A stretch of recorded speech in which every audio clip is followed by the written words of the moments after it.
In a very, very dark week, this was a nice little bright spot. It is my favorite time of the week. It is time for your questions and my answers. We do this thing live every single Wednesday. You guys get in there, ask me what you want me to know, and or ask me what you want me to answer, and we get it to you. Hey, we're going to go ahead and restart that, Gage. So keep it rolling here, and I'll just restart right now. What's going on, everybody? Welcome into the Baltimore Ravens Rundown in a time of a very dark week. I got a bright spot, and it is in our Baltimore Ravens Rundown mailbag today. Your questions, our answers, right here on the show. These ones come from the flock themselves. Cannot wait to get into these. Do you want to be on a future mailbag? Is that something that interests you? If it is, like the video and type me down below, and I'll tell you exactly how you can do that in the future.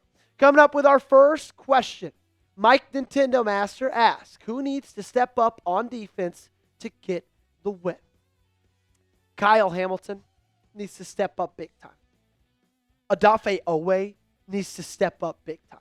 And I find it funny that everybody wants to talk bad about Mike Green. That after the first 4 games of the season, he hasn't looked that great. But nobody really wants to talk about Odafe Owe, who's been in this league 4 years, and he's really not making an impact. I need him to step up. Trenton Simpson, I need him to step up. Kyle Hamilton, obviously, I need him to step up. Malachi Starks, I need him to stop playing like a rookie. Zach Orr, I need him to step up as well. There are tons of guys. At the current recording of this video, we don't know whether Kyle Van Noy is playing or not. He practiced on Wednesday. That's what we know. If he's playing, I need him to step up as well. Christian Coveney, one of my guys, saying, do you think the problem is the players, the coaching? Because for me, it's kind of both. Please elaborate. Yeah, I think it's a perfect reflection of both. I think everything trickles down from above, though. Okay? Everything trickles down from your head coach. And this isn't just a football thing. Like, this is a thing in business as well. If a company has a bad culture, it's because the CEO is setting that bad culture. And I feel like right now, John Harbaugh's message has just grown stale in Baltimore. And so whenever you hit some adversity, they don't know who to turn to. They don't know who to look at, because I don't know if they love playing for John Harbaugh. That's why they're getting out physical every single week. That's why the Detroit Lions made them look like a peewee football team. Same with the Kansas City Chiefs. Because the Chiefs, they fell on hard times. They faced adversity. They were 1-2, but they got Andy Reid leading that thing. They look to Andy Reid. He's rock solid. But also the players can't go without blame either, because they're the ones out there on the football field. They're the ones putting out that bad effort. They're the ones being out physical. They're the ones not making plays, not making turnovers, fumbling the football. So it's equal, but it wouldn't be a problem, I don't think, near as much if it didn't start with the coaching staff. Adam78 up next. I was glad Emory Jones returned to practice today. Do you believe Harbaugh has seen enough of Falele where Jones could replace him after the bye week? No, I don't. A couple reasons why. He's a rookie, and he hasn't practiced, like, ever. I don't even think since rookie minicamp. And so, if this was a guy who's been in the league for a year, 2, 3, or 4, who's just coming back from IR, I could see it happening. But for a guy like Emory Jones, who just got drafted 6 months ago, to replace Daniel Falele, who John Harbaugh has shown zero interest in replacing, after the bye week, in my opinion, seems a tad unrealistic. That's just in my opinion. But who knows? I wouldn't get rid of it, that thought, for later in the season, maybe week 13, week 14.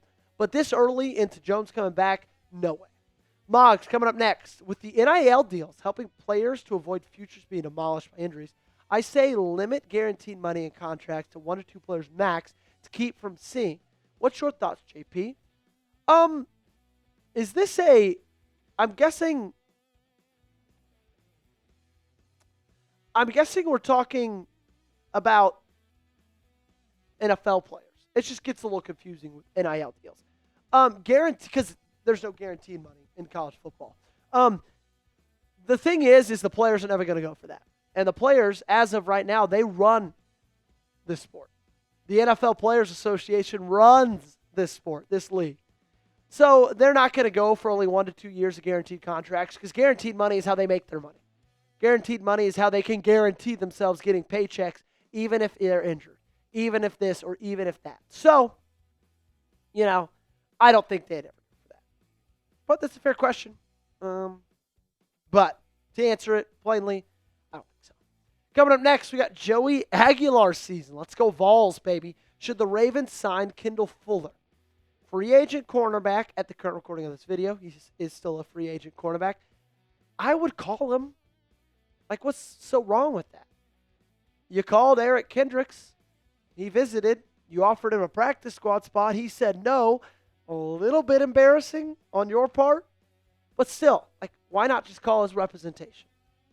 He had a phenomenal year 2 seasons ago. Now, last year he played a little banged up. But it's not like we're saying, the last good year he had was in 2020. No, 2023. That wasn't that long ago. Okay, he's getting healthy. He's healthy. At least hit him up. Say, hey, we got some guys injured. You think you could step in? And just see what happens. What say you guys? Should the Ravens sign Kendall Fuller?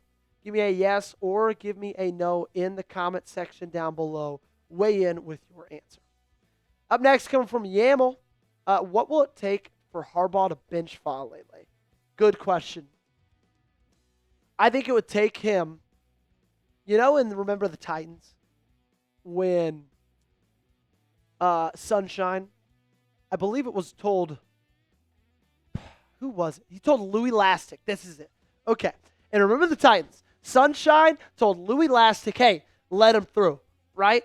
And he let him through, and then he, ducked under his tackle, and he flipped over him, and that guy got hurt. He was out for the game. Sunshine delivered a strike. This was just after he came in for Rev. Anyway, it would have to take Daniel Falele just letting guys through without being asked to for 2 straight games. Because as we know right now, John Harbaugh, for whatever reason, has a fetish for Daniel Falele. Absolutely loves the dude. And I wouldn't let that guy within 10 feet of any of my family. So it would take a lot for John Harbaugh to bench Daniel Falele. Good question here from Duck. Should the Ravens sign C.J. Gardner-Johnson? We talked about this on last week's mailbag. I would be interested in it. You got a lot of things going on with the injuries. I think he's kind of, for me, in that same boat as Kendall Fuller, where you at least pick up the phone, you at least call, and you at least say, hey, dude, what could we offer you? I've got something great to offer you guys. It's an awesome deal with the friends at Prize Picks. If you download the Prize Picks app and use code CLNS, you get $50 in lineups. All you got to do is play your first $5 lineup. $5 for $50. I mean, that's a wonderful deal. You and I make decisions every day, so don't make the wrong one. Because the cool thing is, on Prize Picks, being right can get you paid. Don't miss any of the excitement this season on Prize Picks, where it's good to be right. Prize Picks is the only app that offers stacks, meaning you can pick the same player up to 3 times in the same lineup. Want to pick more on Josh Allen's pass yards, rush yards, and touchdowns? Now you can pick all of them in the same lineup, only on Prize Picks. Follow other Prize Picks players directly on the app and copy their lineups in one click. Whether it's a friend, a celebrity partner, or just someone whose picks you like, hit the follow button and check out every lineup they create in the new feed tab on Prize Picks. And I'm going to give you my Thursday Night Football Prize Picks just as an example of what it looks like, okay? So you got to pick players from 2 different teams. So I went the more on Devontae Adams, half a receiving touchdown. That little red demon right there, that means you got a good deal, okay? Then I went the more on Matthew Stafford, 233.5 pass yards, because you got to switch it up. You can't just go all Rams. I threw in the 49ers running back Christian McCaffrey, less on 48.5 receiving yards. See, it's so easy. You just pick more or less. It's your gut. And a lot of times your gut can lead you to winning some money. So download the Prize Picks app today and use code CLNS. Get $50 in lineups. After you play your first $5 lineup, that's code CLNS to get $50 in lineups after you play your first $5 lineup. The link to this promo is in the comments and description of today's video. Prize Picks, it's good to be right. This next one coming in from Jay Ralomes. Engage. I see we got a super chat from him. If you could get that figured out, I'll take some time with this one. Will Jair be ready to step in? I hope so, man. Because this is what you signed Jair Alexander for. This is why you made that deal. And it wasn't an expensive deal. Didn't cost you a lot of money, so it's not going to bite you in the butt if it doesn't work out. But this is why you did it, for him to step in during these moments, for him to make these plays, for him to be that guy that you could go to. And now with both Marlon Humphrey and Nate Wiggins dealing with injuries right now, this is his time to shine. He looked horrible against Buffalo.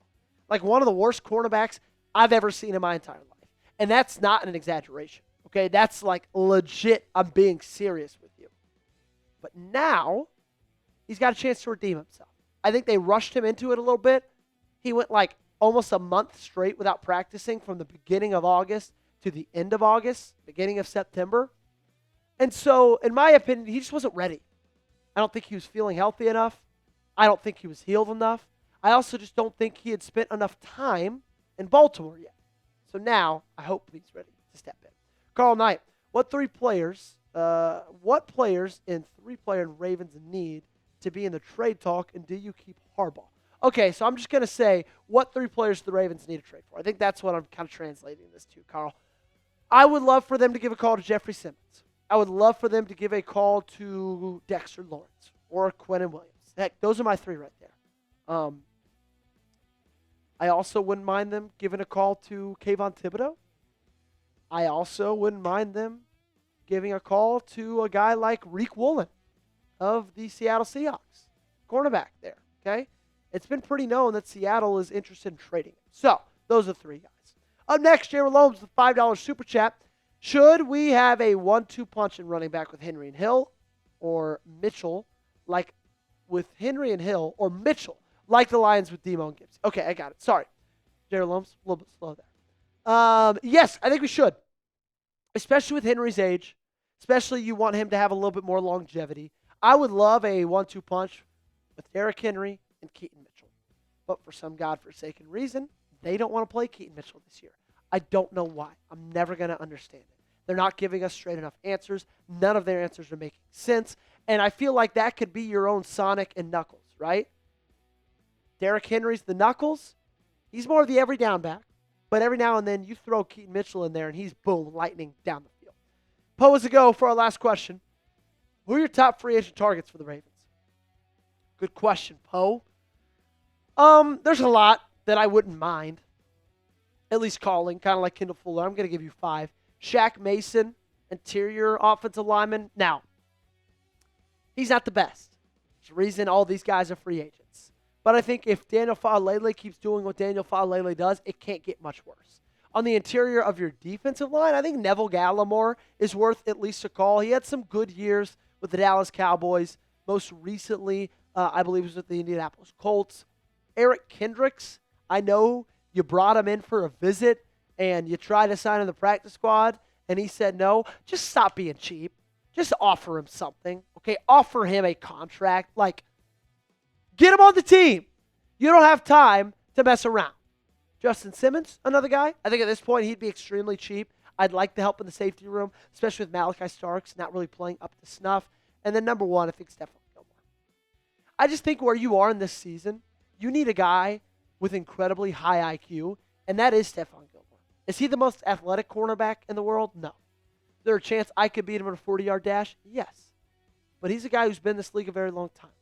He knows what it's like to play cornerback in the National Football League. He could come in, jump into your system. I think he'd have it down like that. That's my number 1 free agent target.